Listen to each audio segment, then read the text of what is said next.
समझ रहे ना। जो मैंने मनुष्य की आयु थी वो तो पूरी कर ली, अब घोड़े की आयु मेरी वहीं से जो मैंने नेक्स्ट जन्म के लिए जो मैंने मतलब डिसाइड हो गई थी मेरी, वो वहाँ से शुरू हो गई।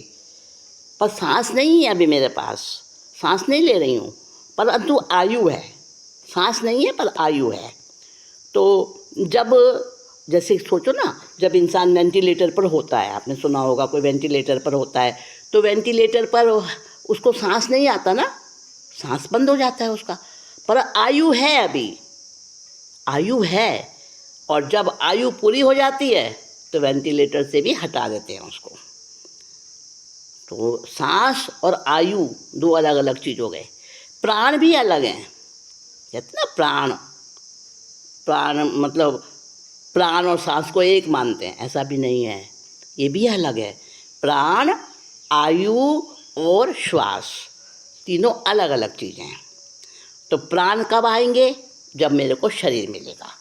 फिर वो जो नेक्स्ट जन्म में अभी उसको शरीर नहीं मिला है, तो जब वो देखता है, वो सारी पॉसिबिलिटीज़ उसको नज़र आती हैं, तो वो वहाँ पर चली जाती है आत्मा। और वहाँ पर आत्मा जाने के बाद वो फिर पर्याप्ति पूरी करती है, हैं? जब उसको कितनी पर्याप्ति मिलने वाली है, पर्याप्ति का मतलब एक शक्ति। सबसे पहले वो शरीर पर्याप्ति पूरी करती है।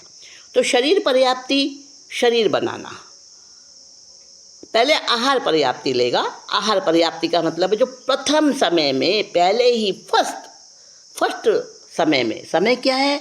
बिल्कुल स्मॉलेस्ट यूनिट ऑफ टाइम।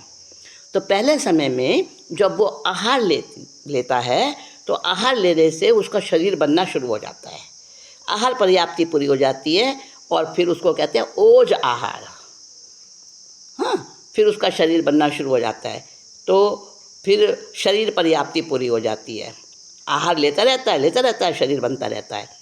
छः पर्याप्ति होती हैं और छः पर्याप्तियाँ एक साथ शुरू होती हैं, पर उसकी जो पूर्णता है वो बारी बारी स्टेप बाय स्टेप होती है। तो पहले आहार पर्याप्ति पूरी हो गई, उसके बाद शरीर पर्याप्ति पूरी हो गई, फिर उसकी इंद्रियां बननी शुरू होती हैं, आँख, नाक, कान, मुँह वगैरह। तो फिर उसकी इंद्रियां बननी शुरू होती हैं, तो फिर इंद्रिय पर्याप्ति पूरी हो गई। फिर उसकी श्वासोश्वास पर्याप्ति, वहाँ उसका सांस आना चालू होता है, ये चौथी पर्याप्ति है। तो फिर चौथी पर्याप्ति उसकी पूरी होती है। फिर उसके बाद उसकी मन पर्याप्ति पूरी होती है, फिर भाषा और मन पर्याप्ति। 6 पर्याप्ति, जो 5 इंद्रिय जीव होगा, मनुष्य होगा, उसकी 6 पर्याप्तियाँ होंगी। तो फिर पर्याप्ति पूरी होने पर वो जीव जो है वो फिर पर्याप्त कहलाता है। तो अपना शरीर मैंने खुद बनाया ना। अच्छा, जब हमारा शरीर बनता है तो कैसे बनता है? आपने सुना होगा परमाणु होते हैं, परमाणु, एटम्स, पढ़ा होगा बुक के अंदर, साइंस की बुक में एटम्स होते हैं। तो उन्हीं परमाणुओं से हमारा शरीर बना है। परमाणु क्या होते हैं? वो जड़ होते हैं, उनमें चेतना नहीं होती है। तो हमारा शरीर उन परमाणुओं से बना है। अब परमाणु चाहे कितने भी इकट्ठे कर लो, क्या वो चेतना आ जाएगी उसके अंदर? हैं? पत्थर है या बहुत सारा कोई एक मकान है, अब उसके अंदर कितने सारे ईंटें लगी हुई हैं, कितने सारे परमाणु लगे हुए हैं, एटम्स लगे हुए हैं, फुदगल लगे हुए हैं, पर क्या वो लाइव हो जाएगा? जीवित है वो मकान, वो बिल्डिंग? नहीं ना, वो जड़ है, वो निर्जीव है। तो फिर हमारे शरीर के परमाणु, शरीर बनने के बाद में हाथ पैर हिलने लगते हैं, वो सारी चेतना वो कहाँ से आती है? वो इसलिए आती है कि आत्मा जो साथ में है उसके। जैसे आप समझो कि आपका मोबाइल है। अब मोबाइल के अंदर बैटरी भी है ना, लेकिन सिम नहीं है। अब सिम नहीं है तो मोबाइल चलेगा क्या? नहीं चलेगा ना। तो जैसे समझो, एक और उदाहरण देती हूँ। लिटिल मास्टर्स, आप बहुत जूनियर्स हो, हैं, समझोगे तो आ रहा है ना समझे? यस बिल्कुल समझ आ रहा है, मुझे मालूम है। हाँ, तो जैसे समझो कि एक मिक्सी है, मिक्सर है ना, घरों में होता है। अब वो मिक्सर है और वो मिक्सर अलग रखा है, उसका स्विच आपने लगाया हुआ नहीं है, स्विच अलग है उसका, अनस्विच्ड है। तब वो मिक्सर काम करेगा? नहीं करेगा ना। अब आपने उसका स्विच उसमें लगा दिया, स्विच उसको लगाने के बाद आपने जब तक ऑन नहीं करोगे तब तक भी वो काम नहीं करेगा, ऑफ है अभी। जब आपने उसका स्विच ऑन कर दिया तब वो मिक्सर काम करने लगेगा। तो वो मिक्सर क्या था? जड़ था, उसमें प्राण नहीं थे। लेकिन जैसे ही इलेक्ट्रिसिटी का करंट उसके साथ में जुड़ा, तो उसमें हलचल होने लगी, उसमें वर्किंग होने लगी, फंक्शन होने लगे। ऐसे ही, सेम ऐसे ही आत्मा अलग है और शरीर के जड़ पुद्गल है, सारे बनाया मैंने खुद है, पर है तो वो जड़, है तो वो निर्जीव। तो जब आत्मा का कनेक्शन उस निर्जीव शरीर के साथ में जुड़ जाता है, जुड़ता कैसे है? जैसे कि वो इलेक्ट्रिक का करंट स्विच ऑन करने से उसको मिल गया, और वो निर्जीव जो जड़ थी, मिक्सी, वो पंखा था, वो जो भी कुछ, कोई भी डिवाइस है आपकी, कनेक्शन मिलते ही, इलेक्ट्रिसिटी का करंट मिलते ही वो चालू हो जाता है। सेम ऐसे ही। हाँ, तो बात चल रही थी कि वो शरीर बनता कैसे है। तो एटम जो है ना, आपको पता है एटम एक के दो हो जाते हैं, दो एटम, फिर दो और बन जाते हैं, उसके चार हो जाते हैं, फिर चार से और फिर डबल होते जाते हैं। तो जो एटम है जो बाइसेक्ट होते जाते हैं, मतलब डबल बढ़ते जाते हैं, विभाजित होते जाते हैं। तो विभाजित होते होते जब वो सिंपल से कॉम्प्लेक्स में आते हैं तो फिर उसके टिश्यू बनते हैं और टिश्यू के बाद में फिर उसके ऑर्गन्स बनते हैं। ऑर्गन्स के बाद फिर ऐसे एटम्स बढ़ते फिर उसके सिस्टम्स बनते हैं, जैसे blood system, respiration system, digestion system, है ना, नर्वस सिस्टम। फिर वो सिस्टम अलग अलग मैनेज होते हैं। अंदर में सब चलता है, वो अपना ऑटोमेटिक ही सारा कुछ चलता है। फिर उसके बाद सिस्टम, फिर वो डेवलप होता है। फिर मनुष्य तो पूरा कॉम्प्लेक्स है कॉम्प्लेक्स है, उसके अंदर बहुत कुछ, बड़ी जटिलता है। मनुष्य के शरीर के एक एक अंग को आप समझेंगे ना तो आप हैरान हो जाएंगे। इन हमारी नाक है ना, इस नाक के जो नॉस्ट्रिल हैं, कितना होगा? आधा इंच की जगह होगी बस नॉस्ट्रिल की, है ना। और इसमें पता है कितनी नर्व्स हैं इसके अंदर एक एक नॉस्ट्रिल के अंदर 2.5 लाख नर्व्स हैं। मानोगे आप? आश्चर्य होता है ना। छोटी सी आँख है, इस आँख में कितनी रचनाएं हैं। इसमें बहुत 1 मिलीमीटर एरिया जितना होता है ना, उतने में लाखों कोन्स हैं, लाखों कॉर्ड्स हैं, अलग अलग टाइप की। तो वो सब क्या है? वो कार्बन वर्गनाएं जुड़ी हुई हैं। कार्बन वर्गनाएं जुड़ती हैं। अब कार्बन वर्गनाओं के अंदर वर्ण होता है, गंध होता है, रस होता है, स्पर्श होता है। ये पुद्गल के गुण हैं। किसी भी एक एटम के अंदर सब कुछ होता है, वर्ण, गंध, रस, स्पर्श सब होता है। अब वर्ण 5 प्रकार के होते हैं, गंध 2 प्रकार की होती हैं, रस 5 प्रकार के होते हैं और स्पर्श 8 प्रकार के होते हैं। अब कौन सा वर्ण, कौन सा गंध, कौन सा रस और कौन सा स्पर्श शरीर में कहाँ कहाँ लगाना है वो कौन बताता है? वो नामकरण बताता है। जो हमारा नामकरण है ना, वो हमारा क्या है? इंजीनियर है, वही हमारा आर्किटेक्टर है। उसने मैपिंग भी किया है, उसको ब्लूप्रिंट पहले से बना के रख दिया है उसने कि इसको कुत्ते का शरीर मिलना है तो इसका शरीर ऐसे रंग का होगा। कुत्ते भी अलग अलग, पपीज, डॉगी अलग अलग रंग के होते हैं ना। कोई छोटा होता है, किसी की पूंछ लंबी होती है, किसी की आंखें कुछ और डिजाइन की होती हैं, किसी की आंखें और डिजाइन की होती हैं।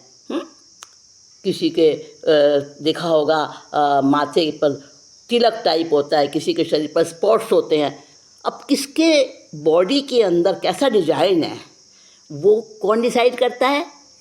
कि कार्बन शरीर में उसके सारे कोड्स होते हैं, कोड होते हैं उसके, और वो कोड के अंदर सारी प्रोग्रामिंग उसकी पहले से फिक्स हो जाती है। वो सारा ब्लूप्रिंट हमने पहले से डिसाइड करके रखा है। हाँ, वो सारा सिस्टम, सारा कुछ हमने पहले से बना के पहले जन्म में रख दिया। अगले जन्म में हमें ऐसा शरीर मिलेगा, इतनी लंबी आयु मिलेगी। तो वो कार्बन वर्गना से वो बनता है। अब कार्बन वर्गना जो है ना, देखो वर्गना भी बहुत प्रकार की है। औदारिक वर्गना अलग है, वैक्रिय वर्गना अलग है, आहारक वर्गना अलग है, तेजस वर्गना अलग है और कार्बन वर्गना अलग है। और भाषा की वर्गना अलग है, मन की वर्गना अलग है और कार्बन वर्गना अलग है। कार्बन वर्गना औदारिक वर्गना का कार्य नहीं कर सकती, वो बिल्कुल स्पेशल अलग उसकी अपनी एक कैपेसिटी है, वो कर्म ही बनाएगी। और शरीर के अंदर जो पुद्गल लग रहे हैं वो वर्गना अलग है, औदारिक वर्गना है वो। तो औदारिक वर्गना के पुद्गल आते हैं, कितने आएंगे पुद्गल, कैसे रंग के आएंगे, कैसे स्पर्श वाले होंगे, कहाँ शरीर में क्या डिजाइन बनाना है। अब नाक बनानी है तो नाक देखो आप ऊपर से पतली पतली है, फिर और थोड़ा मोटी हो गई नाक, फिर नीचे आके जहाँ नॉस्ट्रिल है वहाँ के और मोटी हो जाती है नाक, फिर नॉस्ट्रिल के जो दोनों छेद होते हैं नाक के वहाँ पर वो पुद्गल उसमें जुड़ते नहीं हैं। अगर जुड़ जाएंगे तो वो नाक के छेद बंद हो जाएंगे। कहाँ गोल आकार देना है, कहाँ नोकीला आकार देना है, वो सारा का सारा सिस्टम नामकर्म के अंदर पहले से ही रिकॉर्डेड होता है, पहले से ही उसके अंदर प्रोग्राम किया हुआ होता है। और हमने ही प्रोग्राम किया है, खुद ने ही प्रोग्राम किया है। तो हमारा औदारिक शरीर भी इतना इमेजिंग है कि हम उसको एक एक बात को जितना जाने सरप्राइज होते जाएंगे। अब देखो हमारे शरीर के अंदर ही आप देख लो बच्चों, डियर लिटिल मास्टर्स, आप देखो हमारे बालों का रंग अलग है, स्किन का रंग अलग है, और स्किन में भी देखो जीभ की स्किन है वहाँ रंग अलग है, और कान की स्किन है वो अलग है, और जो हमारे पैरों की स्किन है उसमें भी जो ऊपर का पोर्शन, जो हमारा हाथ की स्किन है ऊपर का पोर्शन और हथेली वाला पोर्शन, बैक साइड और जो हथेली पाम साइड जो होती है जहाँ रेखाएं बनी होती हैं, दोनों की स्किन के कलर में फ़र्क है ना। हाँ, फ़र्क है ना। हाँ, और देखो हाथ के कलर में ही फ़र्क है। जहाँ जहाँ तक हमारी आस्तीन पे कपड़ा ढका रहता है वहाँ की स्किन का कलर अलग हो जाता है, जो खुली रहती है स्किन उसका कलर अलग हो जाता है। आँख के अंदर देखो अलग कलर है, आँख की पुतली का अलग कलर है, आँख के जो आईलिड्स होती हैं उनका कलर अलग है ना, अलग अलग है ना। अच्छा, आप देखो, आप स्पर्श देखो, पैरों के जो नीचे का भाग होता है, पंजों के नीचे का भाग जहाँ हम जूता पहनते हैं, वो कितना कठोर होता है, और हमारी आँख की स्किन देखो कितनी कोमल होती है, कितनी सॉफ्ट होती है, इतनी सॉफ्ट होती है ना आँख। अगर एक मामूली सा छोटा सा कण भी धूल का आँख में चला जाए कितनी तकलीफ़ देता है। और वही धूल के कण शरीर के ऊपर लगते रहते हैं, पूरी बॉडी पर कितने धूल के कण चिपकते हैं, क्या कभी पता चलता है? तकलीफ़ होती है नहीं ना। और आँख के अंदर चला जाए तो छोटा कण भी, तो कितनी कोमलता अलग अलग है ना, ये स्पर्श अलग अलग है, तो हर चीज़ अलग अलग। तो वो जो है ना हमारा ये औदारिक शरीर, जो कहते हैं ना सबसे ज़्यादा इसको मतलब इसका लेवल सबसे हल्का माना है ना। वैक्रिय शरीर का लेवल ज़्यादा माना है, आहारक शरीर का और ज़्यादा माना है, जो और सूक्ष्म होता है आहारक शरीर। सबसे स्थूल औदारिक शरीर, उससे और असंख्य गुना सूक्ष्म हो जाता है वैक्रिय शरीर, और उससे भी असंख्य गुना सूक्ष्म हो जाता है आहारक शरीर, और उससे भी और सूक्ष्म है तेजस शरीर, और उससे भी और ज़्यादा सूक्ष्म है कार्बन शरीर। तो ये जो इनकी गहराई है ना, सूक्ष्मता है, ये बढ़ती जाती है, एक के बाद एक बढ़ती जाती है। तो कौन सा कहाँ पर क्या फिटिंग होनी है, तो औदारिक शरीर जो है वो सबसे मतलब उसको कम माना जाता है, उसकी वैल्यू कम लगाई है, लेकिन औदारिक शरीर की वैल्यू कितनी ज़बरदस्त है। मोक्ष में जाने के लिए औदारिक शरीर ही चाहिए। कोई देव अगर सोचे ना वैकृत शरीर से मैं मोक्ष चला जाऊं, नहीं जा सकता। औदारिक शरीर मनुष्य बनेगा और तभी वो साधना करेगा मनुष्य बनने के बाद, और मनुष्य शरीर से ही मोक्ष जा सकता है। वैकृत शरीर से नहीं जा सकता, औदारिक शरीर ही मोक्ष पहुंचा सकता है। तो मेरा औदारिक शरीर बड़ा ज़बरदस्त है, और बातें करेंगे इसकी, हाँ, बहुत लंबी चर्चा है, बड़ा गहरा है, इंटरेस्टिंग भी है ना, अच्छा लगा। हाँ, फिर इसके बारे में और बातें करेंगे कि हमारा ये औदारिक शरीर क्या क्या काम करता है। और जो तीर्थंकर होते हैं ना, वो भी तो मनुष्य होते हैं, तो उनका भी हमारे जैसा औदारिक शरीर होता है, लेकिन उनके शरीर का जो मटीरियल है ना, वो सारा सुपर मटीरियल होता है, सुपर क्वालिटी का होता है, क्योंकि उनकी पुण्यवानी इतनी ज़बरदस्त होती है। अब आप देखो चक्रवर्ती होते हैं, कितनी पुण्यवानी होती है उनकी। अब मनुष्य तो सारे ही हैं, अब जो प्राइम मिनिस्टर है ना, उसकी पुण्यवानी ज़्यादा। तो इसी तरह से पुण्यवानी का जो है अलग अलग सबके पास में भंडार है, जिसकी जितनी पुण्यवानी उसको उतना ही बढ़िया रंग रूप शरीर बुद्धि ये सब कुछ नाम कर्म से मिलता है, और औदारिक शरीर में मिलता है। और वैकृत शरीर में भी ऐसा ही है। देखो वैकृत शरीर तो मिल गया, देव का शरीर मिल गया, देवी बन गया, देव बन गया, लेकिन पुण्यवानी कम है अगर उसकी, तो वो कौन सा देव बनेगा, लोअर कैटेगरी का देव बनेगा। जैसे यहाँ पे लेबर टाइप होती है ना, बार बार झिड़की खाएगा, डांट खाएगा, बड़ों की मार भी खाएगा, ऐसा वहाँ भी होता है। तो हमारा शरीर, वो जो वैकृत शरीर वाला वो भी खुद बनाता है, हाँ, उसका भी खुद बनता है, मतलब बाहर से किसी ने नहीं बनाना, अपने आप खुद ही जीव, यानी खुद ही अंदर में जो रहने वाला आत्मा की शक्ति है, वो ही अपना जैसा चाहे वैसा कर्म, वैसा कार्मण शरीर, वैसा अपना स्थूल शरीर, वैसी बुद्धि, वैसी बोली, वैसी आवाज़, अच्छा बुरा सब के हम खुद ही डिसाइड करने वाले हैं। जो हमने अचीव किया है वो हमारा खुद की ही चॉइस थी, खुद का ही निर्णय था, हमने खुद ही वैसा चाहा था। जो हम डिज़र्व करते हैं वही हमें मिलता है, तो इसलिए किसी को दोष नहीं देना, किसी को दोष नहीं, कोई हमारा करता नहीं, कोई हमारा धरता नहीं, कोई हमारा हरता नहीं। हम अपना ब्रह्मा विष्णु और महेश, हमारा अलग से कोई नहीं है। मैं ही मेरा ब्रह्मा, मैं ही विष्णु, मैं शिव मेरा, मैं ही मेरा ब्रह्मा, मैं ही विष्णु, मैं शिव मेरा। फिर क्यों भटके रे जीव, चारों गतियों में डाल डेरा, मैं ही मेरा ब्रह्मा, मैं ही विष्णु, मैं शिव मेरा। समझ गए ना। अब देखो नरक गति है, नरक में भी जीव जाता है, मैं भी बहुत बार गई होंगी, सब जीव गए होंगे, कोई सांप बिच्छू भी बने होंगे, पता नहीं कितनी बार बने होंगे, पता नहीं कितनी बार हम नरक में गए होंगे, और भी नहीं मालूम आगे भी, इन फ्यूचर भी। तो जब हम नरक में जा रहे हैं, वो भी मेरा ही डिसीजन है, वो भी किसी और ने मुझे नरक में नहीं भेजा है। जब वहाँ पे डंडे पड़ते हैं, आग में जलाया जाता है, पापों को सज़ा मिलती है ना, जो इतने कठोर पाप होते हैं, मतलब जो कहना चाहिए कि लिमिट को क्रॉस कर जाने वाले पाप। देखो यहाँ संसार में क्या है, सबसे बड़े से बड़ी सज़ा क्या है, पनिशमेंट सबसे बड़ी से बड़ी क्या है, फांसी। फांसी। उससे बड़ी सज़ा तो नहीं है।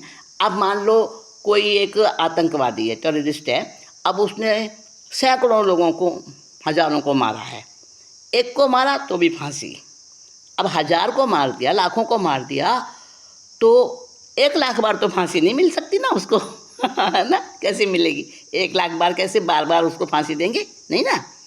तो यहाँ पर एक लिमिट है, पनिशमेंट की एक लिमिट है। जो अनलिमिटेड पाप हम करते हैं, बियॉन्ड द लिमिट, तो उसके लिए, ऐसे गलत कामों के लिए जो पनिशमेंट है वो कहाँ भोगी जाती है? उसके लिए नरक में जाना पड़ता है। और जो बहुत अच्छे अच्छे काम हम करते हैं उसमें भी लिमिट क्रॉस कर जाते हैं तो उसके लिए स्वर्ग में जाते हैं। और वहाँ भी जो हमने जैसे जितने मतलब क्वांटिटी का हमने पुण्य बांधा है, पुण्य अचीव किया है, उसके हिसाब से हमको ऊंचा नीचा पद मिलता है। जैसे यहाँ पर कोई बड़ा ऑफिसर होता है, कोई चपरासी होता है ना, तो जिसकी जितनी अपनी कर्म के हिसाब से जो उसको मिलना है वही मिलता है उसको। सेम ऐसे ही होता है वहाँ भी। तो मैं अपना जो मुझे मिल रहा है, सुख या दुख, मान अपमान, प्रोग्रेस, और जो भी कुछ मुझे मिल रहा है वो मेरा खुद का ही डिसीजन है, मैंने खुद ही डिसाइड किया है अपने लिए। तो जो भोग रहा है उसी का कसूर है, किसी और का कसूर नहीं है। तो किसी को दोष नहीं देते, हर व्यक्ति निर्दोष है। वो तो निमित्त मिल जाता है, कोई दूसरा तो निमित्त बन के आता है, तो निमित्त हमेशा निर्दोष होता है। हम ये समझें और दूसरों को दोष देना बंद करें। ये बहुत गलत है। अगर हमने कोई गलती नहीं करी और कोई हमें उसका कसूरवार ठहरा दे, हमें कितना बुरा लगेगा, है ना। ऐसे ही हम जब किसी की गलती नहीं हो रही है, गलती तो हमारी है ना, टोटल रिस्पॉन्सिबिलिटी इज़ माइन, लेकिन हम दूसरों को दोष देते हैं, इसने मेरा बुरा कर दिया, इसके कारण मेरा काम बिगड़ गया, है ना, ऐसा ही किसी को बोल देते हैं।